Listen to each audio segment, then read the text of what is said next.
حوالے سے عرض کر رہا ہوں کہ اس پہلو سے ایران ان کا ٹارگٹ ہے، ٹارگٹ نمبر 1 ایک خاص اعتبار سے۔ گریٹر اسرائیل بڑھے گا، عراق، شام، اردن، سعودی عرب کا کچھ شمالی علاقہ، ترکی کا جنوبی علاقہ، مصر کا صحرائے سینا۔ اس وقت جو عالم عرب پر صورتحال پیدا ہو گئی، اس میں ہمیں کیا کرنا چاہیے؟ پاکستان کے جو حالات ہیں ان میں کیا مشورے ہیں؟ اب میں ان چیزوں کے بارے میں آپ سے چند باتیں عرض کروں گا۔ پہلی بات تو یہ ہے کہ مشرق وسطیٰ کے مسئلے میں اس کے پس منظر کو سمجھ لینا چاہیے۔ ہمارے بہت سے احباب جو ہیں وہ فوری طور پر وقتی صورتوں کو، جیسے کہ حالات و واقعات ہوتے ہیں، صرف انہی کے اعتبار سے رائے قائم کرتے ہیں۔ چیزوں کا پس منظر جو ہے نگاہوں کے سامنے رہنا چاہیے۔ اس صدی کا ایک مختصر سا نقشہ ذہن میں رکھیے۔ یہ 20ویں صدی کے آغاز کے وقت، جسے ہم پورا کہتے ہیں مڈل ایسٹ، بلکہ صرف مڈل ایسٹ نہیں، پورا شمالی افریقہ سلطنت عثمانیہ کا حصہ تھا، خلافت عثمانیہ۔ لیبیا، الجزائر، مصر، پورا حجاز، یمن، پورا عراق، شام، اور یہ شام ہی کے حصے ہیں در حقیقت، اردن اور لبنان، یہ سب یہ شام عرب، عراق عرب، یہ پورا علاقہ خلافت عثمانیہ یہ اس کا حصہ تھا۔ پہلی جنگ عظیم میں انگریزوں نے عربوں کو بغاوت پر آمادہ کیا، غداری پر آمادہ کیا۔ انہوں نے خلافت عثمانیہ کے خلاف بغاوت کی، بیج بوئے ان کے دلوں کے اندر نفرت کی، ابھارا انہیں تم ترکوں کے غلام کیوں ہو، تمہیں خود حاکم ہونا چاہیے، تم کھڑے ہو جاؤ، ہم مدد کریں گے، تم بغاوت کرو، تم ان ترکوں کے خلاف ہماری مدد کرو، ہم تمہیں آزاد کر دیں گے، تم اپنے پاؤں پر خود کھڑے ہو جاؤ۔ یہ بہت ہی ہمارے لیے دردناک المیہ ہے پہلی جنگ عظیم کا۔ کرنل لارنس جیسا شخص، برطانوی استعمار، اور اس کے نتیجے میں عربوں نے بغاوت کی۔ اور اس قدر دردناک بات آپ کو بتا رہا ہوں، میں پہلی مرتبہ جب سن 62 میں حج کے لیے گیا مدینہ منورہ میں، ابھی وہ ریل کے انجن کھڑے ہوئے تھے۔ یہ ترکی کے زمانے میں، سلطنت عثمانیہ کے زمانے میں بغداد سے مدینے تک ریلوے لائن تھی۔ یہ پورا ایک عالم سلطنت عثمانیہ، صرف سلطنت نہیں، خلافت عثمانیہ، پوری ٹرینیں جو ہے ترکوں کی اڑائی گئی، ہزاروں ترکوں کو شہید کیا گیا، یہاں تک کہ صحن حرم میں شہید کیے گئے سینکڑوں ترک۔ یہ جرم تھوڑے نہیں، معمولی نہیں۔ آج جس کی سزا مل رہی ہے، معلوم ہونا چاہیے کہ وہ جرائم کون کون سے تھے۔ اب بھی جو لوگ گئے ہیں انہوں نے دیکھا ہوگا ترکی کا قلعہ موجود ہے اوپر پہاڑی کے اوپر، حرم کا جو سب سے بڑا دروازہ ہے باب ملک عبدالعزیز، اس کے سامنے ایک لائبریری ہوتی تھی، اب تو غالباً وہ بھی گرا دی گئی ہے، اس کے پیچھے پہاڑی پر ترکوں کا قلعہ ہے قرآن، اس پر توپیں موجود تھیں۔ جب بغاوت ہوئی ہے، جو حرم میں آئے ہوئے تھے ترک فوجی راہبات نے ہٹے، وہ تو نماز پڑھنے آئے ہوئے تھے، ان کو وہاں ذبح کیا گیا، اور ترکوں نے اپنی توپیں استعمال نہیں کی کہ کہیں بیت اللہ کو کوئی نہ پہنچ جاتا۔ بہرحال یہ غداری ہوئی ہے پہلی جنگ عظیم کے دوران، اور نہ صرف ترکوں کے، عربوں نے کی ہے۔ جیسا کہ میں نے کہا تھا، دو ہیں سب سے بڑے مجرم روئے ارضی کے اوپر امت مسلمہ کے طبقات۔ ہمارا پنجابی سپاہی بھی جا کر انگریزوں کی مدد کر کے ایلن بی کو قبضہ جو لے کر دیا بغداد کا، اس میں ہمارے مسلمان پنجابی سپاہی بھی شامل۔ یہ خون چکاں باب ہے ہماری تاریخ کا حصہ۔ لیکن اس کے بعد سلطنت عثمانیہ کے ٹکڑے ہو گئے، چیچڑے ہو گئے۔ ایک انگریز نے لکھا ہے یہ جملہ، ذہن میں گجا ہوا جملہ، کہ تاریخ میں یہ بات ثبت ہو جائے گی کہ ایک انگریز نے اس سلطنت کے ٹکڑے کر دیے کہ جو عمر فاروق نے قائم کی تھی رضی اللہ تعالیٰ عنہ۔ یہ پورا عالم، یہ تمام علاقہ کس نے پتہ کیا؟ یہ بات ہاتھ بدل گئے تھے، ترک آ گئے، خلافت عثمانیوں کے پاس چلی گئی، لیکن یہ سلطنت تو حضرت عمر رضی اللہ تعالیٰ عنہ کے زمانے سے چلی آ رہی تھی۔ اس کو ایک انگریز کرنل نے، اور اس نے بغاوت میں آمادہ کر کے عربوں کو اور ترکوں کے پیٹھ میں چھرا ڈھکوا کر ان کے ذریعے سے اور ٹکڑے کر دیے۔ لیکن جب جنگ ختم ہوئی، اب انہوں نے کہا کہ اب ہمیں آزادی دیجیے۔ اب انہیں معلوم ہوا کہ غداروں کو دنیا میں کیا ملتا ہے، ٹکڑے کر دیے گئے۔ یہ حصہ عراق یہ انگریز کے پاس رہے گا، شام کا یہ علاقہ یہ فرانسیسیوں کے پاس رہے گا، مصر پر انگریزوں کا تسلط رہے گا، لیبیا اطالویوں کے پاس رہے گا۔ لے دے کر یہ جو علاقہ تھا حجاز، تو وہاں کچھ تھا ہی نہ، بوادٍ غیر ذی زرع، یہ عربوں کے پاس چھوڑ دیا گیا۔ اس وقت جو بادشاہ ہیں شاہ حسین اردن کے، ان کے دادا سب سے بڑے غدار وہی تھے، لہذا ان کو اس علاقے کی بادشاہ کے دی۔ اس کے بعد نجد سے تحریک اٹھی، وہ سعودی جو خاندان ہے وہ نجد سے اٹھا۔ نجد میں اس وقت کچھ بھی نہیں تھا، وہ تو صرف ریت کے تودے تھے، لہذا ادھر کسی استعماری قوت کو دیکھنے کی ضرورت ہی نہیں۔ وہ تو بعد میں تیل برآمد ہوا، اس کی حیثیت ہو گئی، اور یہ امارات کا علاقہ جو ہے اس کی دنیا میں اب گویا کہ یوں سمجھیے کہ جو سب سے زیادہ اہم علاقے ہو سکتے ہیں روئے ارضی کے نقشے پر، ان میں سے ایک ہو گیا۔ لیکن یہ اس وقت کی بات میں کر رہا ہوں، کوئی حیثیت نہیں تھی، لہذا اس کو چھوڑ دیا۔ یہ ہے تاریخی پس منظر، یہ لکیریں جو کھینچی گئی ہیں، یہ ایک ملت اسلامیہ کو جو قومیتوں میں تقسیم کیا گیا، پھر نعرے لگوائے گئے المصر والمصریین، الشام اور الشامیین۔ اب شامی ایک علیحدہ قوم ہو چکے ہیں، مصری ایک علیحدہ قوم ہو چکے ہیں، عراقی ایک علیحدہ قوم ہو چکے ہیں۔ یہ ساری تقسیمیں استعمار کی پیدا کرنا ہے، اس کا کوئی تعلق اسلام کے ساتھ نہیں۔ اب ضرورت تو اس بات کی تھی کہ استعمار کے پنجے جب یہاں سے کچھ ہٹے، دوسری جنگ عظیم کے بعد ایک دور آیا، امریکہ ابھرا ہے دنیا کی عالمی سطح پر سیاست میں، اس کے ہاں کچھ آزادی کے تصورات تھے، اس نے بھی سپورٹ کیا۔ برطانیہ کمزور ہو چکا تھا، وہ اتنے بڑے علاقے کو ہولڈ نہیں کر سکتا تھا۔ ہندوستان بھی آزاد ہوا، پھر یہ کہ اور دوسرے علاقوں سے بھی اس کو پسپائی اختیار کرنی پڑی۔ استعمار کے پنجے جس طرح بھی ہوئے ان کے سینوں سے، عربوں کے سینوں سے جو ہے گویا کہ وہ ہٹے، لیکن امریکہ نے ایک اپنی بہت بڑی حکمت عملی جو اختیار کی، عالم عرب کے سینے میں اسرائیل کا خنجر پیوست کر دیا تاکہ یہ کبھی آزاد نہ ہو جائے، ہمارے انگوٹھے تلے رہے، ہماری پالیسی گواہی کرے۔ یہ استعمار کا دوسری جنگ عظیم کے بعد جہاں برطانوی استعمار، فرانسیسی استعمار رفتہ رفتہ یہ ہٹنے شروع ہوئے، صدر ناصر نے انگریزوں کو اٹھا کر پھینکا میڈیٹرینین میں اور دوسرے جگہوں سے، الجزائر نے آزادی حاصل کی فرانس سے، اطالویوں سے جو ہے لیبیا والوں نے آزادی حاصل کی، یہ ہو گیا، لیکن ایک خنجر پیوست کر دیا گیا اسرائیل کا سینہ عرب۔ اس صورتحال میں ظاہر بات ہے کہ ایک تو بڑی آئیڈیل پوزیشن تھی کہ پورا عالم اسلام متحد ہو، لیکن وہ تو بہت دور کا خواب معلوم ہوتا ہے۔ علامہ اقبال سے بڑا کوئی نقیب نہیں ہے ملت اسلامی کی وحدت کا، ایک ہو مسلم حرم کی پاسبانی کے لیے نیل کے ساحل سے لے کر تابخا کے کاشغر، لیکن انہیں بھی اپنے لیکچرز میں کہنا پڑا کہ اس وقت جو صورتحال ہے پورے عالم اسلام کی ایک وحدت بن جانا تو تقریباً ناممکن نظر آ رہا ہے، اگر کسی طرح ایک common wealth of Muslim nations وجود میں آ جائے تو بھی بڑی کامیابی ہے، لیکن اس سے بھی پہلے یہ تو زیادہ آسان تھا کہ عالم عرب ایک وحدت کی شکل اختیار کرے۔ یہ تو ایک قوم ہے، اکثر و بیشتر ایک نسل یا زیادہ دو نسلیں کہتی تھی، شمالی افریقہ میں بربر نسل بھی ہے، باقی تو سب عرب ہے، یہ پورا عالم ایک نسل، ایک زبان، پورے اتنے رقبے کے اوپر بولے جانے والی ایک زبان، یہ تو ایک ہو جائے۔ افسوس یہ ہے کہ اس کا ایک ہو جانا، ایک شخصیت ابھری تھی جو مذہبی مزاج کی شخصیت تھی، جو دینی مزاج کی حامل شخصیت تھی، اگر اس کی قیادت میں عالم ہندوستان اور خراسان یعنی موجودہ افغانستان کا، ابن ماجہ کی روایت ہے عن عبداللہ بن الحارث رضی اللہ تعالی عنہ قال رسول اللہ صلی اللہ علیہ وسلم یخرج ناس من المشرق یوطرون للمہدی یعنی سلطانہ، دونوں طرح سے پڑھ سکتے۔ حضرت عبداللہ ابن حارث فرماتے ہیں رضی اللہ تعالی عنہ کہ حضور نے ارشاد فرمایا مشرق کی طرف سے وہ فوجیں نکلیں گی، لوگ آئیں گے جو عرب میں مہدی کی حکومت قائم۔ یہ مہدی کون ہوں گے اس کا ذکر میں ذرا بات نہیں کروں گا، لیکن نوٹ کریں کہ مہدی سے پہلے لازماً کسی مشرقی علاقے کے اندر وہ نظام قائم ہو چکے گا، تب وہاں سے فوجیں آئیں گی۔ یہ مشرق کون سا؟ عرب کے مشرق میں آج کل یہ ایران بھی آ جائے گا، افغانستان بھی ہے، پاکستان، اور اگر اسے اور توسیع ہندوستان بھی ہے، یہ ہے عرب کا مشرق۔ اس سے فوجیں، اس کا کیا مطلب ہے کہ اس میں سے کسی جگہ پر نظام خلافت پہلے قائم ہو جائے گا تاکہ وہاں سے فوجیں جائیں گی جو جزیرہ نما عرب میں حضرت مہدی کی حکومت کو قائم کرے گا۔ اب دوسری حدیث، یہ سنن ابن ماجہ کی حدیث جو میں نے آپ کو سنائی، آپ نے پڑھی۔ دوسری عن ابی ہریرہ رضی اللہ تعالی عنہ، یہ ترمذی شریف کی روایت، قال قال رسول اللہ صلی اللہ علیہ وسلم یخرج من خراسان رایات سود لا یرقها شیء حتی تنصب بإیلیا۔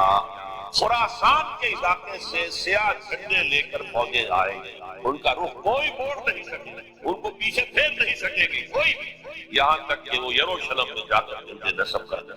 ایلیا حضور کے زمانے میں یروشلم، یہ یروشلم تھا جب حضرت سلیمان کی حکومت تھی، اور یہاں پر معبد سلیمانی، ہیکل سلیمانی قائم، پھر یہ یروشلم گرا ہے تاریخ میں، یہاں تک کہ سن 70 عیسوی میں جب ٹائٹس یونی جنرل نے اس کو گرایا، ختم کیا، سیکنڈ ٹیمپل گرا دیا، اور یہاں سے یہودیوں کو نکل جاؤ، کوئی یہودی باقی نہیں رہا، بالکل تہو پالا برباد کر دیا۔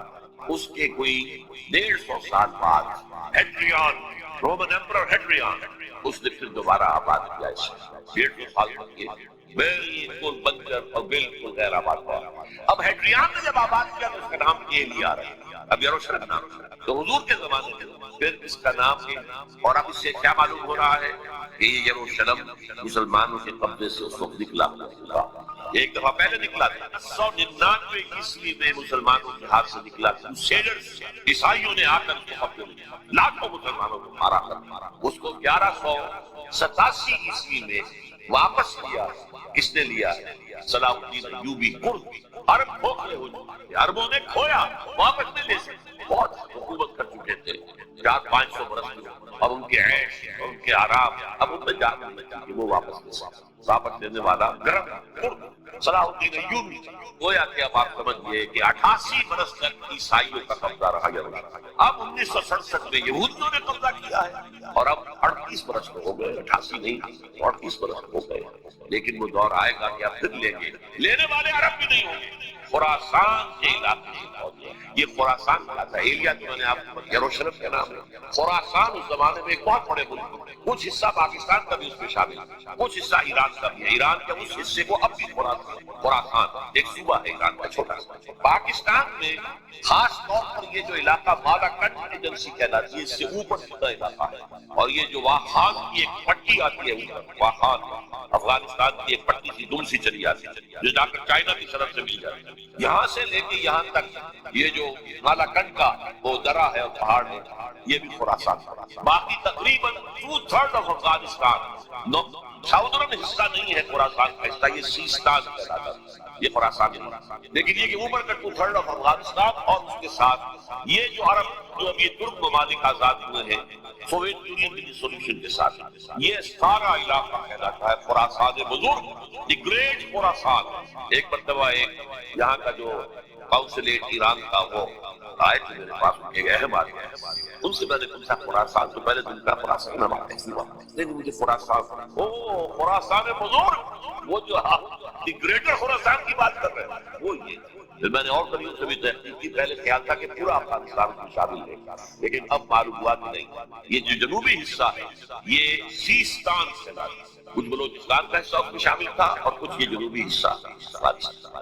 یہاں سے فوجیں جائیں گی اور یہ فوجیں جا کر خراسان سے چل کر ایلیا پہنچیں گی, یروشلم پہنچیں گی اور اپنے جھنڈے گاڑیں. اس کا جو نتیجہ نکلتا ہے وہ آپ سمجھ لیجیے.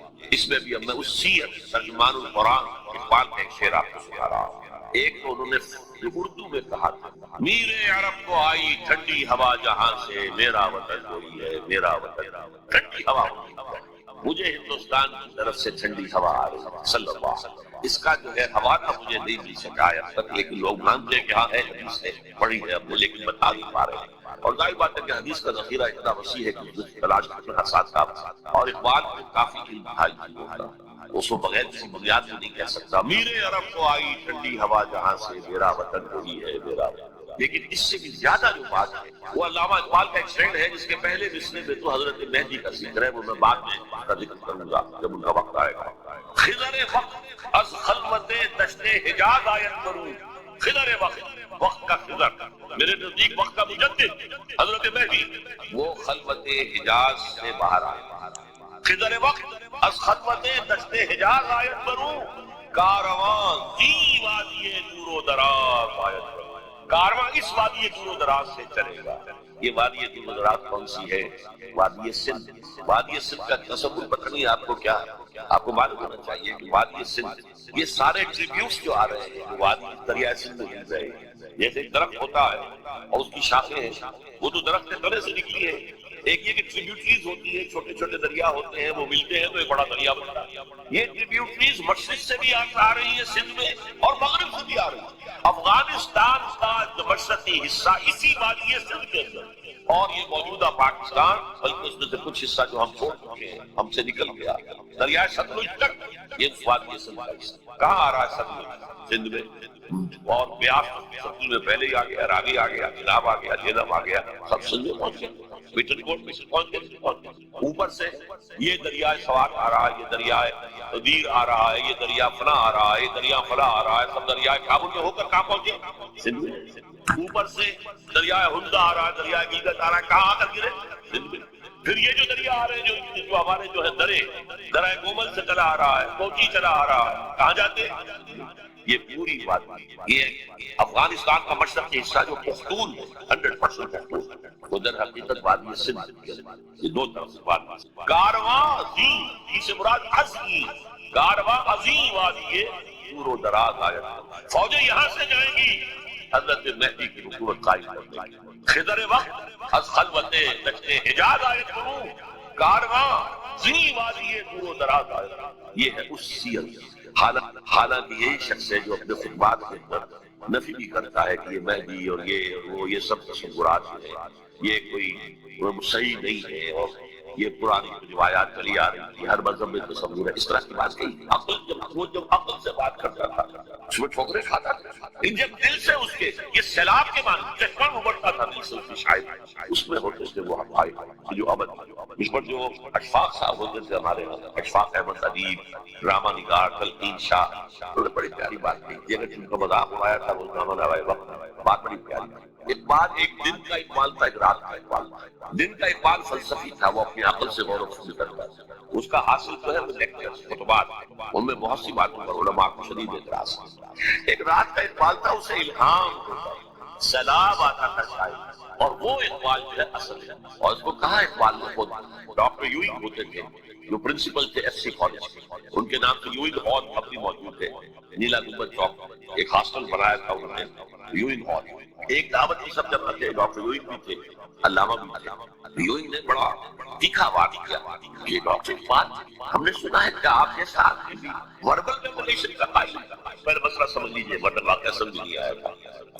ایک ہے وربل، وہی باللفظ، قرآن کے بارے میں ہمارا عقیدہ یہ الفاظ اللہ کے، ایک ہوتا ہے وہی، لیکن وہی میں لفظ جو ہے وہی کا نہیں ہوتا، بلکہ وہ انسپریشن کہلاتی ہے، کوئی بات آپ نے ذہن میں ڈال دی گئی، آپ نے اپنے الفاظ سے اس کو ادا، تو یہ سمجھیے کہ وہی جو ہے یہ ہمیشہ وہی باللفظ وربل نہیں ہوتا، یہ عیسائیوں کا عقیدہ ہے۔ اور وہ عقیدہ کیوں بنایا ہے؟ ایک بات سے بات نکل رہی ہے، انجیلیں 100 سے زیادہ تھی، اب بھی کم سے کم 4 کینونیکل تھے، تو ان چاروں میں اختلاف ہے، تو کون سی چیز ہے؟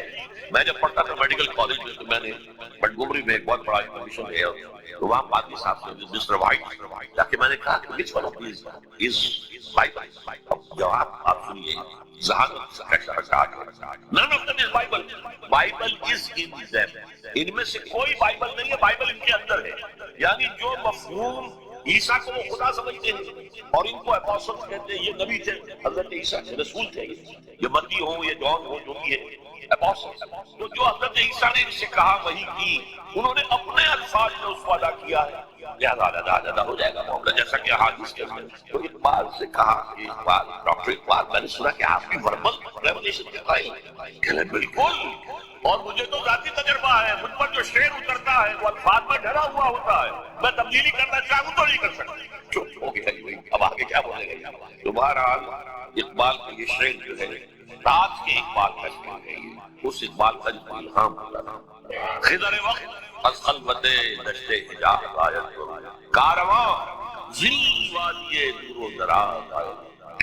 اب میں نے اب تک تو یہ ڈسکس کیا ہے قرآن، حدیث، سنت اور ایک ترجمان قرآن کے حوالے سے۔ اب آئیے عالمی حالات۔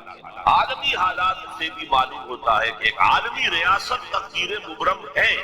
زمانہ تیزی کے ساتھ اتر جا رہا ہے، جبکہ پوری دنیا کی ایک ریاست ہے، بلکہ بہت پہلے سے اس کا تقاضا پیدا ہو چکا ہے۔ دنیا اتنی چھوٹی ہو گئی ہے، آج آپ اسے کہتے ہیں گلوبل ولیج، یہ تو گاؤں کے مانتے ہیں، وہ فاصلہ نہیں رہا۔ امریکہ میں تاج پوشی ہو رہی ہے، بش صاحب کا منظر ہم بیٹھے دیکھ رہے، سارا کا سارا 12,000 میل دور بیٹھے ہوئے۔ دنیا کیا ہے؟ یہ تو ایک گاؤں ہے، ایک شہر ہے، اور ایک عالمی ریاست اگر قائم نہیں ہوتی تو دنیا میں کبھی امن قائم نہیں۔ لہذا دنیا میں امن کے لیے ایک عالمی ریاست ہے، اور اسی کے پہلے قدم کے طور پر وہ لیگ آف نیشنز جو ہے قائم کی گئی۔ کوئی تو ادارہ ایسا ہونا چاہیے جہاں دنیا کے سارے ممالک کے نمائندے بیٹھیں، سوچیں، غور کریں، فیصلے کریں۔ اگرچہ وہ جو بے ایمانیاں دلوں میں تھی، جو بدنیتیں دلوں میں تھی، انہوں نے ناکام کر دیا، لہذا وہ بدلی ختم ہو گئی۔ ہاں، جنم دے گئی اسرائیل، اس کے بطن سے اسرائیل نے جنم دیا، اسرائیل نے نہیں، بالفور ڈکلریشن، یہ یہودیوں کو فلسطین میں آباد کرنے کی اجازت۔ اچھا، جب وہ ختم ہو گئی تو تقاضا موجود تھا، کوئی ادارہ ایسا ہونا ہے، یہ بھائی بیٹھے سب وہاں فیصلے کریں، ورنہ تو دو برتن پھڑک جائیں گے، تو اس کے بعد وہ عالمی جو ہے ایک کنفرنٹیشن ہو سکتی ہے۔ کون اپنا نظام قائم کرنا چاہیے؟ اس کے لیے اقبال کی دو شعر۔ دنیا کو ہے پھر مارکہ روح و بدن پیش، مارکہ روح و بدن روحانیت اور میٹیریلزم۔ دنیا کو ہے پھر مارکہ روح و بدن پیش، تہذیب نے پھر اپنے درندوں کو مارا۔ تہذیب کے درندے یہ ہے مغربی قوموں کے لیے بہترین تہذیب کے درندے، کہتے ہیں سیولیزیشن سیولیزیشن سیولیزیشن، اور جو درندگی وہ کرتے ہیں وہی بھیڑیے وہ درندگی نہیں کر سکیں گے جو وہ کرتے ہیں۔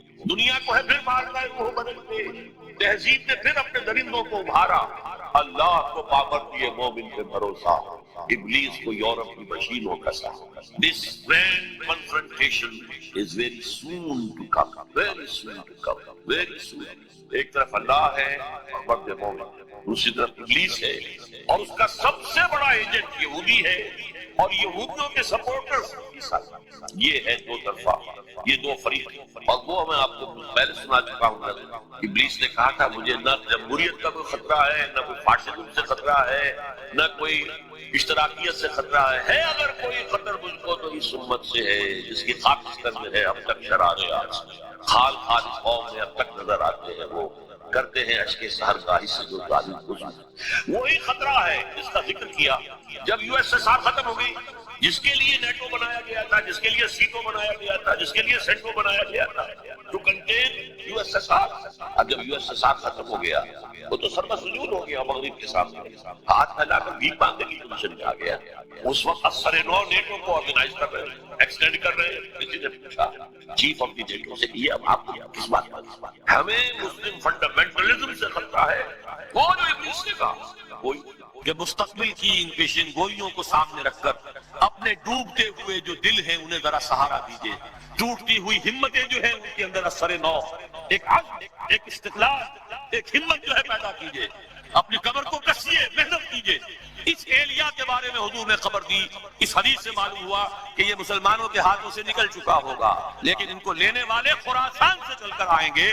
کوئی اور ملک کے لوگ نہیں لے سکیں گے. نوٹ کیجئے ذرا حدیث کو. یہ ایلیا تاریخی اعتبار سے مسلمانوں کے ہاتھ میں دو دفعہ نکلا ہے. پہلے عربوں کے ہاتھ سے نکلا لیکن عرب واپس نہیں لے سکے. کس نے واپس لیا؟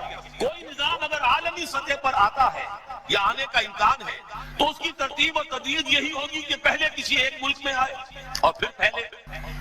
منطق بھی یہی کہتی ہے، تاریخ بھی یہی بتاتی ہے. فرانس کا انقلاب فرانس میں آیا پھر پھیل گیا پوری دنیا میں. اشتراکی انقلاب روس میں آیا، لیٹن امریکہ تک پہنچ گیا. سب سے بڑھ کر محمد عربی صلی اللہ علیہ وسلم کا انقلاب جزیرہ نما عرب میں آیا اور پھر پھیلا دائیں بائیں، مشرق مغرب شمال. منطقی طور پر بھی یہی ممکن ہے. اور اس کو اگر کانورس لے لیجئے، اس کا ضد لے لیجئے، اگر پوری دنیا میں بیک وقت اس کا قیام ممکن ہوتا تو حضور کے ہاتھ میں ہو جاتا. افضل البشر ہے کہ نہیں؟ سید الانبیاء اور رسول ہے کہ نہیں؟ سید الاولین والآخرین ہے کہ نہیں؟ خاتم النبیین ہے کہ نہیں؟ اگر یہ ہو سکتا ہوتا تو حضور کے ہاتھ میں ہو جاتا. وہاں بھی یہی ہوا. 23 برس کی محنت شاقہ سے جزیرہ نما عرب میں وہ نظام قائم ہو گیا. اب دائیں بھی پھیلا، عراق سے ہوتے ہوئے ایران اور ایران سے ہوتے ہوئے ماوراء النہر اور وہاں سے ہوتے ہوئے ہندوستان آیا. مغرب میں نکلا شام سے ہوتے ہوئے اور پھر مصر اور مصر سے لیبیا اور لیبیا سے الجزائر چلتے جائیے. شمال میں کاکیشین ماؤنٹینز. یہی تدریج ہو سکتی ہے نا، اب بھی یہی ہوگی. لیکن سوال یہ ہے کہ کیا کوئی انڈیکیشن ہے، کوئی اشارات ہیں، کوئی صراحت ہے کہ یہ کہاں سے ہوگا؟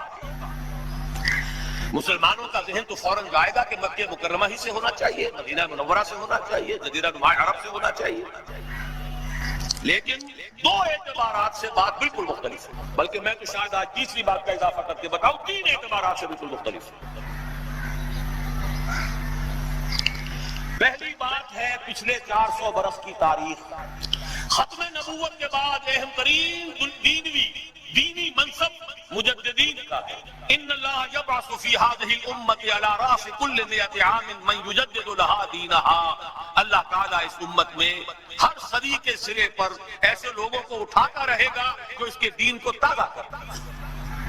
سنن ابی داؤد کی روایت ہے مجددین کا سارا تصور. اب نوٹ کیجئے کہ 1000 برس تک سارے مجددین عالم عرب میں آئے. عمر بن عبدالعزیز سے شروع ہو جائیے. عمر بن عبدالعزیز ہے اور پھر امام ابو حنیفہ ہے، امام شافعی ہے، امام مالک ہے، امام احمد ابن حنبل ہے، غزالی ہے، ابن تیمیہ ہے، شیخ عبد القادر جیلانی. گنتے جائیے سب کے سب کہاں. اور جیسے ہی 1000 برس ختم ہوئے، الف ثانی شروع ہوا، دوسرا 1000 سال امت کی تاریخ کا. مرکز ثقل جو ہے اس امت کا ہندوستان کو منتقل کر دیا. اسپرچول سینٹر آف گریویٹی، روحانی اور علمی مرکز ثقل ہندوستان کے منتقل. 11ویں صدی کے مجدد اعظم شیخ احمد سرہندی رحمۃ اللہ علیہ پوری دنیا میں ان کے سطح کا کوئی انسان آپ کو 11ویں صدی میں نظر نہیں آیا، اور ان کا سلسلہ مجددیہ نقشبندیہ پورے ٹرکش بیلٹ کے اندر پھیلا ہوتا۔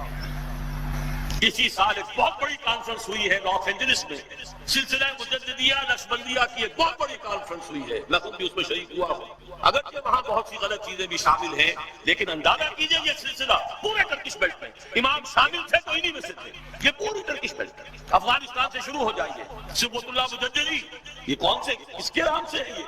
12ویں صدی ہجری کے مجدد اعظم ولی اللہ دہلوی رحمۃ اللہ علیہ، اس دور میں صرف ایک شخص اور نظر آتا ہے دنیا میں ان کا ہم عاشق، اور وہ شیخ محمد ابن عبد الوہاب ہیں، لیکن اگر ایک ترازو میں رکھ کر دونوں کو تولے تو کوئی تقابل نہیں دونوں کے اندر۔ جامع معقول و منقول، جامع ظاہر و باطن، چاروں ڈائمنشنز کے حوالے سے جامع ترین شخصیت شاہ ولی اللہ دہلوی کی ہے رحمۃ اللہ۔ 13ویں صدی ہجری میں جہاد بہت سے ہوئے ہیں، سنوسی نے بھی جہاد کیا ہے، مہدی سوڈانی نے بھی کیا ہے، لیکن سب سے عظیم جہاد سید احمد بریلوی اور شاہ اسماعیل شہید رحمہ اللہ، وہ کہاں ہوا؟ ہندوستان۔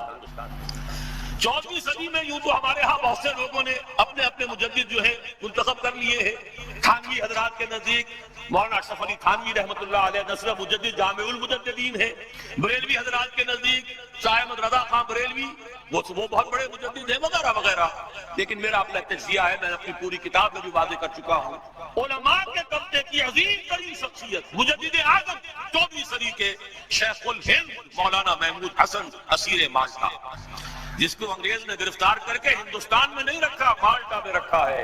اقبال کے نفس سے ہے لالے کی آگ تیز، ایسے غزل خرا کو چمن سے نکال دو۔ اس کے علاوہ جو عظیم شخصیتیں ہندوستان نے پیدا کی ہیں، ان کے پاسن کے برابر بھی کوئی شخصیت عالم عرب میں نہیں۔ اقبال جیسا مفکر کہیں ہے، مولانا مودودی جیسا مصنف کہیں ہے، مولانا الیاس جیسا مبلغ کہیں ہے؟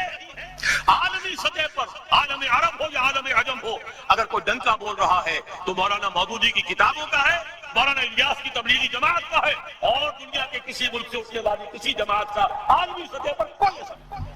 سب اپنے اپنے علاقے کے ہیں، سب اپنے اپنے علاقے میں کام ہے، کوئی کسی کو جانتا بھی نہیں۔ اور فلسافیکل لیول پر، انٹلیکچوئل لیول پر علامہ اقبال واحد شخص ہے، کوئی دوسرا ہے ہی نہیں۔ تقابل تو وہاں کیا جائے جہاں کوئی دوسرا ہو، تو دوسرا ہے ہی نہیں۔ یہ کیا سب کچھ یوں ہی ہو رہا ہے، ایٹ رینڈم ہو رہا ہے، یا کوئی حکمت خداوندی ہے؟ یدبر الامر من السماء الى الارض، تدبیر خداوندی جو ہے، یدبر الامر من السماء الى الارض ثم يعرج اليه في يوم كان مقداره 1000 سنة مما تعدون۔ اللہ کی تدبیر تو ہزار برس کی ہوتی ہے، 400 برس کی تاریخ آپ کو میں نے بتا دی، 6 دینی اعتبار سے۔ اس میں اضافہ کیجئے، وہ جو کولونیل رول تھا اس سے آزادی تمام مسلمان ملکوں میں چلی، تحریک چلی ہے، لیکن اسلام کا نعرہ صرف تحریک پاکستان کے لیے لگا۔ عربوں نے عرب نیشنلزم کا حوالہ دیا ہے، سہارا لیا ہے۔ خلافت ختم ہو رہی تھی، احتجاجی تحریک صرف ہندوستان میں چلی، باقی پوری دنیا کے مسلمانوں نے یہ بھی محسوس نہیں کیا، جیسے کہ حضور نے فرمایا ہے کہ ایک منافق کو بھی گناہ کرنے سے کچھ احساس تو ہوتا ہے، بس اتنا ہی ہوتا ہے جیسے ناک پر مکھی بیٹھی تھی اسے اڑا دیا۔ اس سے زیادہ احساس خلافت کے خاتمے کا پوری دنیا میں کہیں نہیں۔ اور یہاں مشرق سے مغرب، شمال سے جنوب، مونی اماں محمد علی کی جان بیٹا خلافت پہ دے دو، ہندوؤں کو شریک ہونا پڑا خلافت کی دینا۔ قرارداد مقاصد پاس ہو گئی، 10 کروڑ انسانوں کی نمائندہ اسمبلی کہہ رہی ہے we wash our hands off the claim of sovereignty، ہم حاکمیت کے دعوے سے دستبردار ہوتے ہیں، سروری دیوا فقط اس ذات بے ہمتا کو ہے، حکمراں ہے ایک وہی، باقی بتا میں آ گیا۔ اس سے اگلا معجزہ، تمام فرقوں کے 31 سربراہ مردہ علماء نے دستور کے 22 کتاب دے دیے متفقاً ہے۔ اس کے بعد قافلہ بھٹک گیا، میں اس طرف جانا نہیں چاہتا، اس وقت صرف آپ کو مثبت چیزیں بتا رہا ہوں۔ بھٹک کر ہم نے اپنی منزل دور کر لی ہے، واپس آ جائیں گے تو انشاءاللہ یہ پچھلے سنگھائے میل، یہ ہمارے حوصلوں کو بڑھانے کے لیے ان کی یاد تازہ کرنا، تازہ خواہی داشت کنگر داغ ہائے سینہ رہا، گاہے گاہے باز خواہی داستان پاری نہ رہا۔ اس کو نوٹ کیجئے، اس لیے یاد دلا رہا ہوں کہ کچھ بشیت عزتی ہے اس علاقے سے۔ اب آئیے احادیث کی طرف، 3 حدیثیں ہم نے کوٹ کی ہیں۔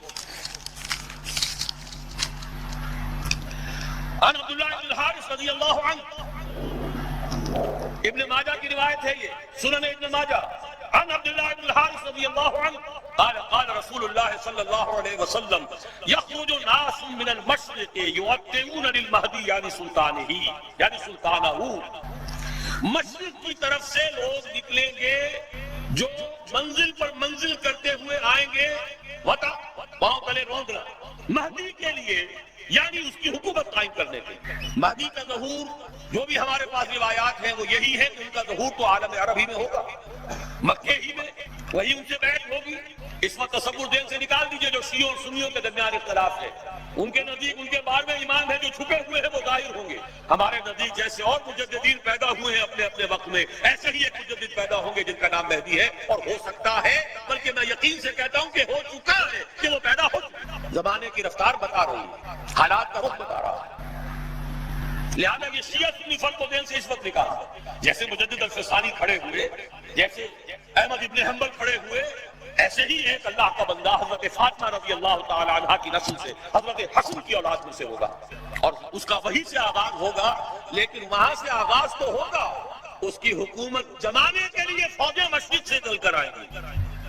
معلوم ہوا کہ مشرق کے علاقے میں کہیں یہ کام پہلے ہو چکا ہوگا, اسلامی حکومت اور خلافت قائم ہو چکی ہوگی. وہاں سے فوجیں آئیں گی جو مدد کریں گی حضرت مہدی کی. یؤتمون للمہدی یعنی سلطانہ, جمائیں گی اس کی حکومت کو.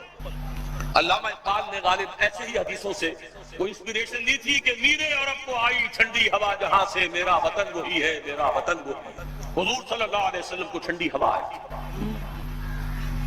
اگلی حدیث پڑھیے عن ابی ہریرہ, اور یہ جامع ترمذی کی روایت ہے حضرت ابو ہریرہ سے رضی اللہ عنہ, یخرج من خراسان رایات سود لا یردها شیء حتی تنصب بایلیا. خراسان سے سیاہ پرچم نکلیں گے جنہیں کوئی طاقت جن کا رخ پھیر نہیں سکے گی یہاں تک کہ وہ ایلیا میں جا کر نصب ہو جائے. اس حدیث میں دو لفظ اگر نہ سمجھ لیں ہم تو حدیث سمجھ میں نہیں آتی. آپ کو معلوم ہے کہ دنیا میں ملکوں کے نام بدلتے رہے. 50 سال پہلے پاکستان کے نام سے تو دور تھا ہی نہیں. حضور کے زمانے میں خراسان ایک بہت بڑا ملک تھا, اور آج کے افغانستان کا تقریباً 2/3 سب سے نچلا جو اس کا ریگستانی سا علاقہ ہے سیستان کہلاتا تھا. اس سے اوپر جو ہے خراسان تھا. پاکستان کا بھی ملحقہ علاقہ اس میں شامل تھا. یہ واخان کی پٹی جو آپ نے کبھی پڑھی ہوگی, اور جب کہ ابھی افغانستان میں جنگ ہو رہی تھی, روسی آ گئے تھے, ایک بڑی باریک سی پٹی آتی ہے افغانستان سے, جیسے کسی برتن کا ہینڈل ہو, کسی فرائی پین کا ہینڈل چلا رہا ہے, وہ واخان. اس کتابوں میں لکھا ہے کہ یہ خراسان کی مشرقی سرحد تھی. اس کے نیچے کا سارا علاقہ یہ باجوڑ دیر, یہ سارا, پھر اس کے بعد کوہستانی علاقہ, یہ وہ علاقہ ہے جہاں جہاد سید احمد بریلوی رحمۃ اللہ علیہ کا ہوا. خراسان میں اس کے علاوہ تھوڑا سا علاقہ ایران کا شامل ہے, وہ اب بھی خراسان کہلاتا ہے, چھوٹا سا صوبہ ہے. اور ایک پھر ماوراء النہر کا یہ علاقہ جو ابھی آزاد ہوا ہے روس کے تسلط سے, یہ بھی اس میں شامل تھا. یہ پورا ایک ملک کہلاتا تھا خراسان. اس سے ادھر کا جو ایران آج کا ہے وہ اصفہان کہلاتا ہے. اس خراسان کے علاقے سے فرمایا حضور نے کہ فوجیں نکلیں گی سیاہ علم لے کر, سیاہ پرچم لے کر. ایلیا حضور کے زمانے میں نام تھا یروشلم کا.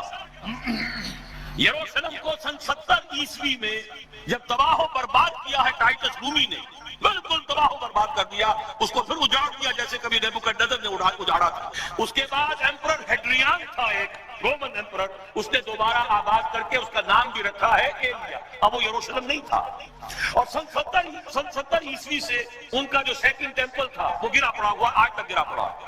ایلیا کہلاتا تھا. اس ایلیا کے بارے میں حضور نے خبر دی. اس حدیث سے معلوم ہوا کہ یہ مسلمانوں کے ہاتھوں سے نکل چکا ہوگا, لیکن ان کو لینے والے خراسان سے چل کر آئیں گے, کوئی اور ملک کے لوگ نہیں لے سکیں گے. نوٹ کیجئے ذرا حدیث کو. یہ ایلیا تاریخی اعتبار سے مسلمانوں کے ہاتھ میں 2 دفعہ نکلا ہے. پہلے عربوں کے ہاتھ سے نکلا, لیکن عرب واپس نہیں لے سکے. کس نے واپس لیا؟ صلاح الدین ایوبی. خراسانی نہیں تھے, گویا کہ وہ اس حدیث کا اطلاق اس پر نہیں ہوگا. اب دوبارہ ہاتھ سے نکلا ہے. صاف نظر آتا ہے کہ عربوں میں تو دم ہے ہی نہیں. تھوڑے سے دم خم کا امکان تھا عراق کا, اس کا جو بھوکس نکالا ہے اگلا پچھلا کھایا پیا جیسا, اور دوسرا 3 ٹکڑوں میں تقسیم کیا ہے, اس کی اپنی حماقت بھی اس میں شامل ہے, عالمی سازش شامل ہے, سب کچھ ہے. یہ میرا اس وقت کا موضوع نہیں ہے. عالم عرب میں کوئی ملک ایسا نہیں ہے کہ جو چیلنج کر سکے. خراسان کے علاقے سے فوجیں جائیں گی جو ایلیا کو دوبارہ حاصل کریں گی. یخرج من خراسان رایات سود فلا يمسها شيء، کوئی شے اس کا رخ نہیں پھیر سکے گی حتیٰ تنصب ایلیا، یہاں تک کہ وہ رایات سود جو ہے وہ سیاہ جھنڈے ایلیا میں جا کر نصب ہو جائیں. یہ دو حدیثیں قطع الدلالت ہے اس پر کہ یہ علاقہ ہندوستان اور افغانستان، پاکستان اور افغانستان کا علاقہ مشیت ایزدی کو خاص منسلک ہے اس علاقے کے ساتھ. یہی وجہ ہے کہ پاکستان بنا تو لا الہ الا اللہ کے نعرے پر، قرارداد مقاصد پاس ہوئی تو پاکستان میں. اور یہ جو جہاد ہوا، میں تفصیل میں نہیں جانا چاہتا، اس میں جو غلطیاں ہم سے ہوئی ہیں، افغانستان میں جو بھی جانیں دی ہیں، بے شمار خون دیا ہے مسلمانوں نے پورے خلوص کے ساتھ، وہ بھی رنگ لائے گا. کچھ آثار بھی اب نظر آ رہے ہیں، صورتحال جو ہے بدلتی نظر آ رہی ہے. یہ صورتحال خود ادھر اشارے کر رہی ہے کہ یہاں سے کچھ ہونا ہے.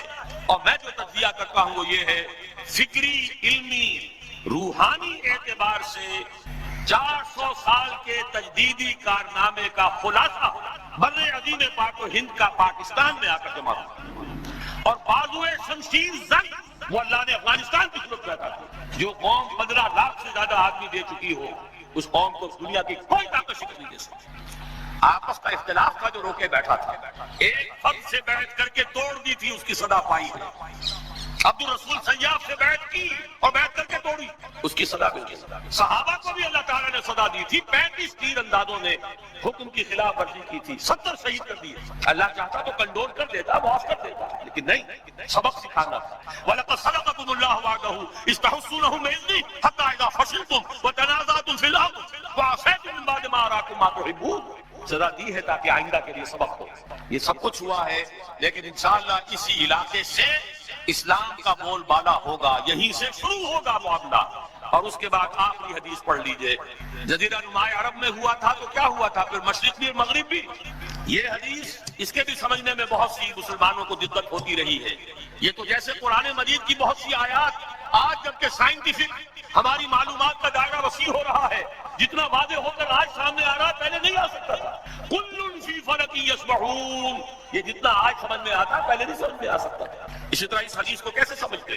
ان ثوبان مولا رسول اللہ صلی اللہ علیہ وسلم، وہی ثوبان ہے رضی اللہ تعالی عنہ. قال رسول اللہ صلی اللہ علیہ وسلم عصابتان من امتی احررهم اللہ من النار، عصابت تغزو الہند وعصابت تکون مع عیسی ابن مریم علیہ السلام. میری امت کے 2 لشکر ایسے ہوں گے جن کو اللہ نے آگ پر حرام، جہنم ان سے دور بھاگے گی، جہنم ان کے قریب نہیں آ سکے گی. ایک وہ لشکر ہوگا جو ہند پر حملہ کرے گا، اور ایک وہ ہوگا جو عیسی ابن مریم کے ساتھ جا کر دجال سے جنگ کرے گا. یہ دونوں لشکر ایک حدیث میں کیسے جمع ہو گئے؟ یہ محمد ابن قاسم کی بات نہیں ہو سکتی، یہ محمود غزنی کی بات نہیں ہو سکتی. ان 2 کا جمع ہونا ایک حدیث. معلوم ہوا اس علاقے میں وہ حکومت قائم ہوگی، پھر دائیں بائیں، پھر مشرق اور مغرب، ادھر حضرت مہدی ہوں گے، ادھر یہودیوں سے بھی جنگ ہوگی، دجال اکبر کا ظہور ہوگا، ان کے لیے بھی فوجیں ادھر سے جائیں گی. زمینی مدد آئے گی خراسان اور پاکستان کے علاقے سے، اور آسمانی مدد آئے گی عیسی ابن مریم کی شکل میں رضی اللہ تعالی علیہ السلام. اور پھر ظاہر بات ہے اگر وہاں جا کر لڑیں گے تو ہند، اس کے بعد یہ پھیلے گا معاملہ، مشرق و مغرب کی طرف پھیلتا چلا جائے گا. لیکن یہ ساری باتیں جو میں نے آپ کو بتائیں، جو بڑی میٹھی ہیں، بڑی لذیذ، دل خوش کن، دل کو بھانے والی ہیں، لیکن ان کے ساتھ کڑواہٹ بھی ہے. ان ساری پیشن گوئیوں کے بعد بھی وَمَنْ كَفَرَ بَعْدَ ذَلِكَ فَأُولَٰئِكَ هُمُ الْفَاسِقُونَ، پھر بھی جو کفران نعمت کریں، ہمارے اتنے پختہ وعدے، ہمارے نبی کی اتنی واضح پیشن گوئی ہے، اور پھر محروم رہ جاؤ، پھر زمین جنبت نہ جنبت گل محمد، پھر حرکت میں آنے کے لیے تیار نہ ہو. گویا کہ ہمارے ان وعدوں کی ناشکری ہو رہی ہے، ہمارے نبی کی ان پیشین گوئیوں کو ٹھکرایا جا رہا ہے. فَأُولَٰئِكَ هُمُ الْفَاسِقُونَ، وہ تو پھر بہت ہی ناہنجار، اس ناہنجاری کی سزا ہمیں مل رہی ہے. ہم بھٹک گئے تھے صحیح راستے پر آتے ہوئے. 1951 سے ہمارا قافلہ بھٹکا ہے. 1949 میں قرارداد مقاصد، 1950 میں تمام مذہبی فرقوں کے طرف سے متفق علیہ دستور کے 22 اصول. 51 سے الیکشن میں حصہ لے کر جو بیڑا غرق کیا ہے، اسلام کی منزل جو کھوٹی کی، اسلام کو ایک پولیٹیکل ایشو بنا کر، ایک پارٹی ایشو بنا کر، متنازع مسئلہ بنا کر، اور پھر 5 جماعتیں اسلام کے نام پر ووٹ لینے کے لیے میدان میں آئی، تو جو کچھ حشر ہوا ہے وہ ہمارے ساتھ. لیکن یہ میرا موضوع اس وقت کا نہیں ہے. اس وقت میں صرف یہی چاہتا ہوں کہ مستقبل کی ان پیشن گوئیوں کو سامنے رکھ کر اپنے ڈوبتے ہوئے جو دل ہیں انہیں ذرا سہارا دیجیے، ٹوٹتی ہوئی ہمتیں جو ہیں ان کے اندر اثر نو، ایک عزم، ایک استقلال، ایک ہمت جو ہے پیدا کیجیے، اپنی کمر کو کسیے، محنت کیجیے۔ یا ایھا الذین آمنوا هل ادلکم علی تجارۃ تنجیکم من عذاب الیم تؤمنون باللہ ورسولہ وتجاہدون فی سبیل اللہ باموالکم وانفسکم ذالکم خیر لکم ان کنتم تعلمون۔ اس کے لیے کمر کسنی ہے، وہ اس میں سرائے سینہ ہے ہی ہے، وہاں پر انہیں ان کا قرآن جو ہے تو نازل ہوا تھا سرائے سینہ، حضرت موسیٰ علیہ السلام کو جو دیے گئی تھی تورات سرائے سینہ میں دی ہوئے، تو پھر فلسطین سارا ان کا ہے، شام سارا ان کا ہے، عراق پہلے کہتے تھے فرات تک ہمارا، اب کہتے نہیں دجلہ تک، تاکہ جو دوآبا ہے وہاں پر جو بہت ہی زرخیز علاقہ ہے، دجلہ اور فرات کے درمیان دوآبا، وہ بھی سارا ہمارا، نیچے اتریے شمالی حجاز ہمارا انکلوڈنگ مدینہ، ہمارے 3 قبیلے یہاں تھے جہاں سے کہ محمد نے ان کو نکالا تھا صلی اللہ علیہ وسلم، خیبر یہاں تھا جہاں سے کھاڑ کر پھینکا تھا، ترکی کا بھی جنوبی علاقہ ہمارا، یہ پورا علاقہ ہے، گریٹر اسرائیل یہ قائم کرنا، یہ ان کا خواب۔ آب روان کبیر تیرے کنارے کوئی دیکھ رہا ہے کسی اور زمانے، ان خوابوں کو بلیک اینڈ وائٹ کے اندر لے آیا گیا تھا سن 1897 میں۔ بیسل ایک شہر ہے سوئٹزرلینڈ میں، جہاں ایلڈر جمع ہوئے تھے یہودیوں کے بڑے چوٹی کے، اور پروٹوکول انہوں نے مرتب کیے تھے، اور اسی نے اپنا ہدف بنایا تھا گریٹر۔ نمبر 2 ٹارگٹ ان کا کیا ہے؟ مسجد اقصیٰ کو گرانا، قبۃ الصخرہ کو گرانا، تھرڈ ٹیمپل، وہ جو معبد سلیمانی، ہم تو اسے مسجد اقصیٰ کہیں گے، ایک نبی کا بنایا ہوا تھا تو مسجد، وہ اسے ٹیمپل کہتے ہیں، معبد سلیمانی میں سمجھتا ہوں کہ دونوں کو کور کر جائے گا۔ 1000 قبل مسیح کے اندر وہ تعمیر ہوا، 587 قبل مسیح میں گرا دیا گیا، 100-150 سال کے بعد پھر ریکنسٹرکٹ ہوا، 70 عیسوی میں پھر گرا دیا گیا، اور آج تک گرا پڑا، صرف ایک ویلنگ وال ہے جہاں جا کر ہوتے ہیں، ماتم سا کرتے ہیں، تورات پڑھتے ہیں ہلتے ہوئے، اور اس کا کوئی نام و نشان نہیں۔ لیکن یہ معلوم ہے کہ اس جگہ تھا جہاں مسجد اقصیٰ اور قبۃ الصخرہ، تو اس کو گرانا ہے۔ اور نمبر 3، پوری دنیا کو اپنے مالیاتی استحصال کے اندر جکڑ، through world bank, through multinational, through globalization, through trip, سب کو جکڑ کہ تمام دنیا جو انسان، جتنے انسان ہیں دنیا میں، وہ حیوان بن جائے، کام کریں کام کریں کام کریں کام کریں، اور جو کچھ کمائیں اس کی ملائی ہم سود کی شکل میں کھینچتے چلے جائیں، چھاچھ ان کے لیے چھوڑ دیں تاکہ پیئیں، تاکہ اگلے دن بھی کام کر سکیں۔ یہ ان کا فلسفہ ہے۔ تالمود میں لکھا ہوا کہ در حقیقت انسان تو صرف ہم ہیں، باقی جتنے انسان ہیں، جینٹائلز بھی کہتے ہیں ان کو، گوئمز بھی کہتے ہیں، یہ انسان نما حیوان ہے، یہ حیوان ہے، انسان نہیں، شکلیں انسانوں کی ہیں۔ اور جیسے کہ حیوانات کو استعمال کرنا انسان کا حق ہے، بیل کو ہل کے اندر جوتتا تھا کہ نہیں، اب ٹریکٹر آ گئے تو دوسری بات ہے، گھوڑے کو تانگے میں جوتتا تھا کہ نہیں، اب ٹیکسیاں چل رہی ہیں، ٹھیک ہے، لیکن کہیں کہیں تو تانگے چل رہے ہیں، کہیں تو انسان بھی جتے ہوئے ہیں۔ خیر ہندوستان میں تو وہ سائیکل رکشا چل رہا ہے۔ بہرحال ظاہر بات ہے کہ جس طرح تم نے ان حیوانوں کو استعمال کیا، ہمارا حق ہے تمہیں استعمال کرنا۔ البتہ جیسے تم تانگے کے اندر جس گھوڑے کو جوڑتے ہو، شام کو جو کما کر لاتے ہو، تھوڑا حصہ اسے بھی دیتے ہو، کوئی دانہ نہیں ڈالو گے، چارہ نہیں ڈالو گے تو اگلے دن کیسے کام کرے؟ اسی طرح ہم بھی تمہیں بنا دیں گے حیوان، اور تم کام کرو گے کام کرو گے کام کرو گے، جو کچھ بنے گا، جو پروڈکشن ہوگی، اس میں سے کچھ حصہ تمہارے لیے چھوڑ دیں گے، ملائی اور مکھن۔ کیا ضرورت ہے جا کر حکومت کریں؟ جہاں بھی حکومت کریں گے وہ تمہیں ماریں گے، تم انہیں مارو گے، کیا فائدہ؟ یہ 3 خواب ہیں یہود کے، اور اب یہودیوں کے اعلی کار ہیں اس وقت عیسائیوں میں سے بالخصوص پروٹیسٹنٹس۔ اسی لیے ایک اصطلاح میں نے 12 بتائی، ویسٹ، وائٹ اینگلو سیکسن پروٹیسٹنٹ۔ ویسٹ جو ہے وہ بھیڑ کو کہتے ہیں، وہ کاٹ جاتی ہے کہیں تو پھر وہ سوج جاتا ہے اور آدمی، تو وہ ویسٹ جو ہے WAST، white Anglo Saxon protest, یہ سب سے بڑے اعلی کار ہیں۔ اور ان میں سے بھی بالاخص، ایک تو میں نے بالخصوص کہا، ایک بالاخص ایونجلسٹ، یہ جو عظیم تحریک ہے امریکہ کے اندر، انجیل پڑھو، انجیل کی پیروی، اور انجیل جو ہے اس کا تو بیشتر حصہ تو یہودیوں سے متعلق ہے، تو بڑا چھوٹا سا حصہ ہے نیو ٹیسٹمنٹ، لہذا وہ یہودیوں کی اب بالادست، یہودیوں کی عزت اور یہودیوں کا مقام دنوں کے اندر دوبارہ پیدا ہوگا۔ یہ ہے سمجھیے امریکہ sole supreme power on earth, SSP، sole supreme power on earth, ایک طرف تو یہ ہے، دوسری طرف EU، and what is EU؟ European Union اصل میں ہے کیا؟ Revival of the old holy Roman empire. یہ ہے کہ جو کیتھولکس، ان کا خواب یہ ہے کہ ہم ایک کیتھولک ریاست قائم کریں فلسطین کے اندر، ہمارا عیسیٰ یہاں پیدا ہوا، یہاں پلا بڑھا، یہاں پر اس نے واس کہے، یہیں پر اسے سوری دی گئی، ہمارا علاقہ ہی تو۔ یہودی تو کئی بہت پرانے دور کے باتیں کر رہے ہیں، موسٹ ریسنٹ تو ہمارا معاملہ علاقہ ہمارا ہے۔ یہ ان کی آپس کی کنٹروورسی ہے، کیتھولکس کی اور پروٹیسٹنٹ۔ دی فائنل کروسیڈ، آخری کروسیڈ اب دوبارہ آئے گا۔ پہلا آیا تھا، پہلا 1000 سال ختم ہوا، سیکنڈ ملینیم شروع ہوا، کروسیڈ شروع۔ اب سیکنڈ ملینیم ختم ہوا ہے، تھرڈ ملینیم شروع ہوا ہے، اور فائنل کروسیڈ کی بات ہے۔ اور یہ پروٹیسٹنٹس کہتے ہیں کہ یورپ کو شیطان کہتے ہیں، پوپ، شیطان پوپ اس لیے جمع کر رہا ہے کہ یہ مڈل ایسٹ کے اوپر حملہ آور ہو کر اور فلسطین کے اندر یہ کیتھولک عیسائی حکومت آئی، جبکہ پروٹیسٹنٹس یہودیوں کو سپورٹ کر رہے ہیں کہ گریٹر اسرائیل کا قائم ہو، ان کا ٹیمپل جو ہے وجود میں آ جائے اور اس کے اندر ان کے آ رہے۔ یہ ہے ایک طرف تو یہ فوجیں یہودی، یورپین اور ویسٹ، کیتھولکس اور پروٹیسٹنٹ، ویسٹ کے مجموعی عیسائی ان کی مٹھی۔ دوسری طرف کیا ہے؟ دوسری طرف امت مسلمہ، یہ امت مسلمہ برے بستی بٹی ہوئی ایک امت تو ہے ہی، دنیا جمع ہو رہی، ہم اور کٹ رہے۔ یورپ صدیوں کے بعد متحد ہے، ہمارا ملک پاکستان دو ٹکڑے ہوئے، اب سے سیشن بلوچستان کے ہمارے سامنے۔ یہ امت جو ہے جو بہت ہی بد ہے، لیکن اس کو اقبال نے کیا کہا تھا ابلیس کی مجلس شورا میں؟ خاکستر ہے، اس کے اندر ایک چنگاری ہے۔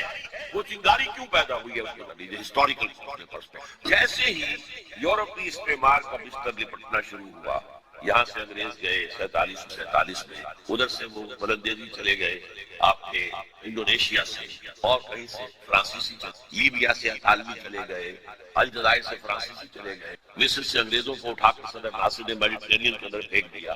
ہوتے ہوتے یہ جب عالم اسلام آزاد ہوا تو جیسے کوئی ڈیپ سلمبر، گہری نیند سے بیدار ہوتا ہے تو اسے کچھ یاد آتا ہے، ہاں بھئی ہماری بھی ایک تہذیب، ہمارا بھی ایک تمدن تھا، ہمارے بھی کچھ قوانین تھے، ہماری شریعت تھی جو ڈیفنکٹ رہی اس عرصے کے اندر۔ یہ تو انگریز کا بنایا ہوا ضابطہ فوجداری، انگریز کا بنایا ہوا ضابطہ دیوانی، ہم اس کے تحت زندگی گزارتے۔ وہ اسلام کا تعزیراتی قانون کہا ہے، ضابطہ فوجداری اسلام کا ہوتا، دیوانی تو نہ ہوتا تھا اسلام کا۔ یہ جو ایک ہی وقت میں انڈونیشیا سے لے کر اور عرب ممالک تک ایک ہی جذبہ اٹھا ہے، ریوائول ریوائول ریوائول، اسلام کو زندہ کرو زندہ کرو زندہ کرو۔ From nearly the middle of the ناسٹ، مہجوبی پارٹی انڈونیشیا، جماعت اسلامی ہندوستان، فدائین اسلام ایران، الاخوان المسلمون مصر سے پورے عالم عرب، سعید الرسی ترکی، یہ تحریک ایک ہی وقت، ان میں ایک جذبہ پیدا ہوا کہ اسلام کو ہم لائیں۔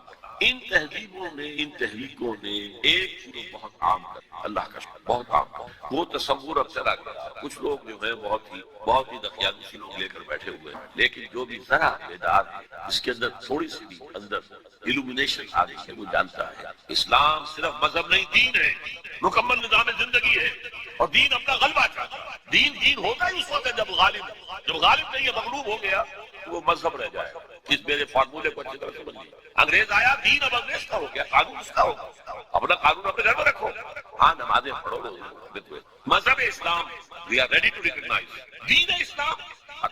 دیکھیے آج یہ چیز اپنے کلائمیکس کو پہنچی، آج sole supreme power on north امریکہ کہہ رہا ہے دین اسلام اسے ہم ختم کر کے رہیں گے، کچل کر رہیں گے، مذہب اسلام اسے ہم امبریس کر دیں گے۔ اور میں کہتا ہوں کہ جب وہ کہتا ہے کہ ہم اسلام کے دشمن نہیں ہیں تو جھوٹ نہیں کہتا، سچ کہتا۔ وہ کہہ سکتے ہیں دیکھو تم امریکہ ہے، تم نے ہمارے چرچ خریدے اور مسجدیں بنا لی، ڈیڈ وی آبجیکٹ؟ ہم نے کوئی اعتراض کیا؟ یو پرچیز سینیگوگ، یہودیوں کی عبادت گاہ، ہم نے مسجد بنا لیا، ہم نے کبھی روکا؟ تم نے افرو امریکن کو مسلمان بنا لیا، ہم نے اعتراض کیا؟ تم نمازیں پڑھتے ہو، ہم نے روکا؟ تم نے اسلامک سینٹر بنایا، ہم نے روکا؟ اسلام مذہب کی حیثیت سے تم روزے رکھتے ہو تو اب ایک افطاری بھی تمہیں دینے کو تیار ہے، وائٹ ہاؤس میں ایک افطاری دے گی، سیلیبریٹ کریں گے تمہارا منتھ آف فاسٹنگ، تمہاری عید اور بقرعید پر ہم یادگاری ٹکٹ ایشو کر دیں، کرتے ہیں تو we are not against your religion Islam is acceptable, لیکن نظام سیاسی، معاشی، سماجی نظام یہ ہمارا۔ یہ بات ابھی چند دن پہلے میرے ذہن میں آئی ہے، ظاہر بات ہے کہ زندہ ہوں نئے خیالات تو آئیں گے۔ آج 1400 برس بعد تاریخ جو ہے 180 درجہ اس نے موڑ کھا لی۔ یہی بات ہماری تھی، ہم نے کیا کہا تھا؟ تم یا اسلام لاؤ ہمارے برابر کے ساتھی ہو، یا چھوٹے بن کر رہو، مذہب تمہارا ہوگا، دین ہمارا ہوگا، اور ورنہ آؤ میدان میں، تلوار ہمارے درمیان فیصلہ کرے۔ آج یہی بات، نظام ہمارا ہوگا، تم ہندو رہو، مسلم رہو، سکھ رہو، پارسی رہو، عیسائی رہو، بتوں کو پوجو، ایک خدا کو پوجو، انسین کو پوجو، درختوں کو پوجو، آلہ تناسل کو پوجو، جس کو چاہو پوجو، یہ ڈونٹ آبجیکٹ، کوئی تہوار بناؤ، ہمیں کوئی اعتراض نہیں، لیکن نظام دی پولیٹیکل سوشل اکنامک سسٹم وہ ہمارا، یہ بالکل یوں سمجھیے کہ 180 درجے میں تاریخ نے موڑ کھا۔ ہم نے کہا تھا یہ مانیے آپ، یہ کانٹ ڈینائی، میں نے کہا تھا نا 3 کالمز نکلے، شرقل غربل شمال، ان کا کہنا کیا تھا، جہاں گئے دیکھو بھائی اسلام لے آؤ، تم ہمارے برابر کے بھائی ہو۔ ہم یہ بھی نہیں کہیں گے کہ ہم سینئر ہیں تم جونیئر ہو، ہمارے حق زیادہ تمہارے حق نہیں، برابر بالکل۔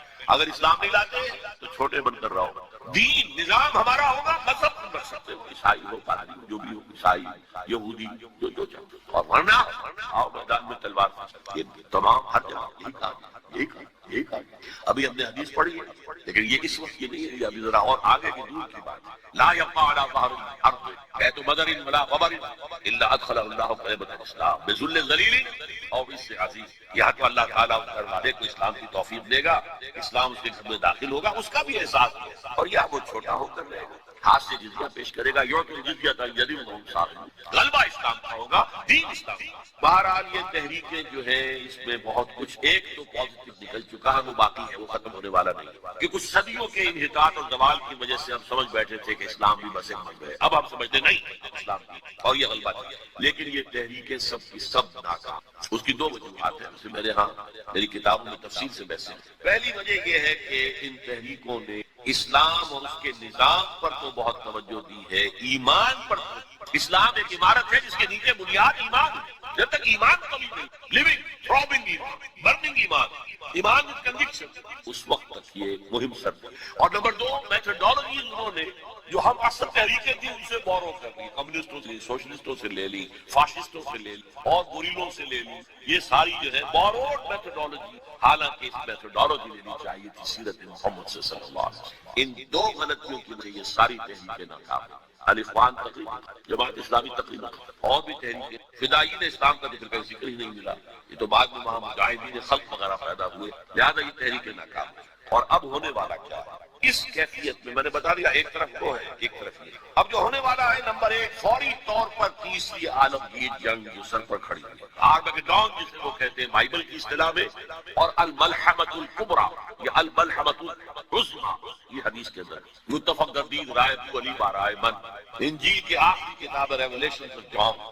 اس میں آرمگیڈون، اگر ڈکشنری میں دیکھیں گے تو آپ کو معنی ملیں گے آرمگیڈون کے، a very big war which will be fought between the forces of evil and good before the end، اور اسی کا ذکر حضور نے کیا، بہت بڑی جنگ ہوگی، بہت بڑی، مڈل ایسٹ اس کا میدان بنے گا، اور اس جنگ عربوں کا شدید بحث ہے۔ حضور نے فرمایا کہ ایک باپ کے اگر 100 بیٹے ہوں گے تو 99 ختم ہو جائیں گے، ایک بچے گا۔ حدیث کتاب الملاحم پڑھنا، یہ ملاحم کسے کہتے ہیں؟ لحم، گوشت کو کہتے ہیں۔ جنگوں میں کیا ہوتا ہے؟ گوشت کے ٹکڑے اڑتے ہیں، اسی طرح ملحم کہتے ہیں عرب، سعودی عرب میں آپ نے دیکھا ہوگا کسائی کی دکان جو ملحم، گوشت لحم جہاں پر کاٹ کاٹ کے بیچا جاتا ہے، ملحم۔ تو ملحمہ جنگ کو، ملاحم، الملحمۃ العظمیٰ، الملحمۃ الکبریٰ، یہ 2 الفاظ ہیں۔ عربوں پر یہ عذاب کیوں آئے گا سمجھیے کہ امت مسلمہ اگرچہ پوری مجرم ہے، پوری دنیا میں کسی ایک ملک کے اندر بھی اسلام کا نظام قائم، اور اسی لیے ضربت علیہم الذلۃ والمسکنۃ وباؤوا بغضب من اللہ۔ آج ہم اس عذاب میں ہیں، میری کتاب موجود ہے اس پر، سابق اور موجودہ مسلمان امتوں کا ماضی، حال اور مستقبل ہے۔ آج کیوں ذلیل کہ کل تک نہ تھی پسند گستاخی فرشتہ ہماری جناب نے اس کا جواب دے دیا ہے۔ ان میں سب سے بڑے مجرم عرب ہیں، جن کا جتنا اونچا رتبہ ہوتا ہے اتنا ہی ان کی جرم کی سزا بھی سخت ہوتی ہے۔ ازواج مطہرات سے کہہ دیا گیا تھا کہ تم کوئی غلط حرکت کرو گی تمہیں 2 سزا ملے گی، تم محمد کے گھر میں رہتے۔ اسی طرح عربوں میں سب سے حضور رسول عربی، رسول ہاشمی، اور نمبر 2 ان کی مادری زبان میں اللہ کا کلام موجود، انہیں اسے سمجھنے کے لیے کوئی مشقت اور محنت نہیں۔ پھر بھی مغربی کولونیل کا بستر جیسے جیسے طے ہونا شروع ہوا اور عرب ممالک آزاد ہونے شروع، کسی نے ماسکو کو قبلہ بنا لیا، کسی نے ماشن، اسلام کو میرے اپنے اندازے میں ہولوکاسٹ جو ہوا تھا اس کو 10 سے ضرب دے دیجئے، اتنا بڑا ہولوکاسٹ مڈل کی ہوگا اس ملحمۃ الکبریٰ۔ بہت برے دن، بہت برے دن، بہت برے دن۔ البتہ اس کے بعد پاسا پلٹا، اس پاسا پلٹنے کی کیا وجہ ہوگی وہ بھی میں آپ کو بتا دوں۔ مسلمانوں کو دوبارہ فتح ہوگی، مسلمان پہلے تو یہ سارے عرب ممالک نکل جائے گا، گریٹر اسرائیل بن جائے گا، عراق ہے، شام ہے، سعودی عرب میں وہ آ جائیں گے مدینے کے قریب تک، مدینے کے اندر داخل نہیں ہو سکیں گے، وہ اللہ کی طرف سے خاص پروٹیکشن، باقی کو اپنا گریٹر اسرائیل ہے۔ پھر جو ہے ریورسل، اور اس ریورسل مسلمان دوبارہ ریگین کریں گے اپنے کھوئے ہوئے علاقوں۔ اس میں 3 واقعات گزریں گے۔ پہلی بات وہ جو میں کہہ چکا کہ کسی نہ کسی ملک میں، کسی عجمی ملک، عربوں پر تو عذاب آ جائے گا، آخری عذاب عجمی مسلمان ملک میں، نظری طور پر ایران بھی ہو سکتا ہے، افغانستان، پاکستان، اور کسی درجے میں بھارت، وہاں بھی تو آخر 20 کروڑ لوگ 18 کہہ دیتے ہیں اور وہ 12 بھی کہہ دیتے ہیں کہ 20 یا 25 کروڑ مسلمان۔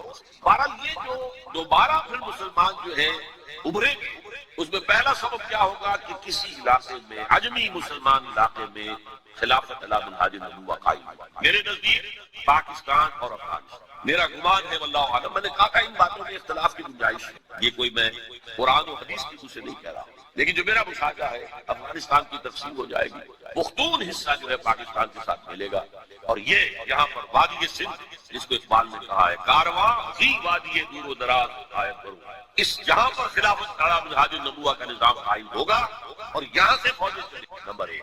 نمبر 2، عرب کے ریگزار میں 15ویں صدی کے مجدد کا ظہور۔ مہدی کو ہم مانتے ہیں مجدد، شیعہ مانتے ہیں 12ویں امام جو چھپے ہوئے، ان کے امام معصوم جو ہے 12، ان میں سے آپ چھپے ہوئے ہیں بعد میں 1200 برس سے، اور وہ ظاہر ہو گئی، یہ ان کا عقیدہ ہے۔ ہمارا ہم سمجھتے ہیں جیسے ہر صدی میں اللہ مجدد بھیجتا رہا، اسی طریقے سے میرے گمان میں 15ویں صدی کے وہ حضرت مہدی، ان کی حکومت جا کر یہ فوج قائم کرے، عربوں میں دم نہیں ہے، وہ اپنی عیاشی کی وجہ سے بالکل کھوکھلے ہوتے، دولت کی فراوانی، عیاشی، یہ بھی سننے میں آتا ہے دروغ برگردن راوی کہ اگر کوئی فوجی قافلہ ان کا چل رہا ہوتا ہے تو وہ بجائے ٹرکوں میں بیٹھنے کے وہ اپنی کاروں میں بیٹھ کے ساتھ ساتھ چلے، وہ ٹرک خالی چلتا، ٹرک کی سختی جو ہے، سخت سیٹ جو ہے برداشت کرنا ان کے بس کا رول نہیں۔ بہرحال یخرج ناس من المشرق یؤتون للمہدی، جانی سلطان اس کی حکومت کو مستقبل، پھر حضرت مہدی کی طرف سے شروع ہوگا معاملہ جہاد، اور یہ سارا جو ملک چھوٹ ہم مسلمانوں کے ہاتھ سے نکل گئے تھے یہ واپس۔ اس میں ایک کوسچن ہے جو میرے ذہن میں بہت عرصے سے تھا، جس کا کہ جواب اب اللہ عالم، ساری باتیں میں کہہ رہا ہوں میرے گمان ہے، کیسے ہوگا کہ اتنی بڑی طاقت ایٹمک پاورز کے مقابلے میں مسلمان دوبارہ میدان میں آ کر اور جیت کر، تب یہ پھر دوبارہ یونائٹڈ نیشنز آرگنائزیشن بنی، اور اب وہ بھی دم توڑ رہی ہے بیچاری، کئی روز سے دم توڑ رہی ہے، اس لیے کہ عراق وار کے دنوں میں ایک پیسہ بھر بھی وقت نہیں دی بش نے یو این او کی حمایت یا مخالفت، کیا رہ گیا بس ایک کلب ہے، آؤ بیٹھے گفتگو کرو، اللہ اللہ خیر۔ جتنے ریزولوشن یو این او نے پاس کیے جنرل اسمبلی نے اسرائیل کے خلاف، سب کو ویٹو کیا ہے افریقہ نے، فائدہ کیا ہوا؟ جنرل اسمبلی کا فیصلہ کشمیر کے بارے میں موجود ہے، 55 سال اس پر عمل درآمد نہیں ہو سکتا، تو وہ در حقیقت جب عادل انسان کے اندر اللہ پر ایمان اور یقین لاؤ، آخرت کے محاسبے کا احساس کرنا، تو کوئی بھی آپ ادارہ بنا لینا پھر ہو جائے گا۔ ایک زمانے میں وہ بھی میرے زمانے طالب علمی کا ہے، جمعیت طلبہ والے جو ہے کراچی سے نکالا کرتے تھے اسٹوڈنٹ وائس ایک انگریزی افروزہ، اس میں لکھا تھا یو این او کا مطلب ہے یونائٹڈ نیشنز آرگنائزیشن نہیں، انٹائڈ نیشنز آرگنائزیشن، جو بندی ہوئی نہیں ہے آپس میں، یہ نیشنز جو ہے ان کا کوئی آپس میں تعلق نہیں ہے، ان کی آرگنائزیشن انٹائڈ یونائٹڈ، اور آج نظر سامنے آ چکا، لیکن تقدیر مبرم ہے، the march of history cannot be stop, چاہے نیو ورلڈ آرڈر آئے، چاہے جسٹ ورلڈ آرڈر آئے، آئے گا ورلڈ آرڈر جس میں کوئی شک نہیں، گلوبلائزیشن ہو رہی ہے، ٹرپس کا معاہدہ ہو رہا ہے، یہ سارا جو ہے کدھر ہم سفر کر رہے ہیں، کدھر جا رہے ہیں؟ Towards a world state. اس عالمی ریاست کے قائم ہونے میں کمپیٹیٹرز کون کون ہیں؟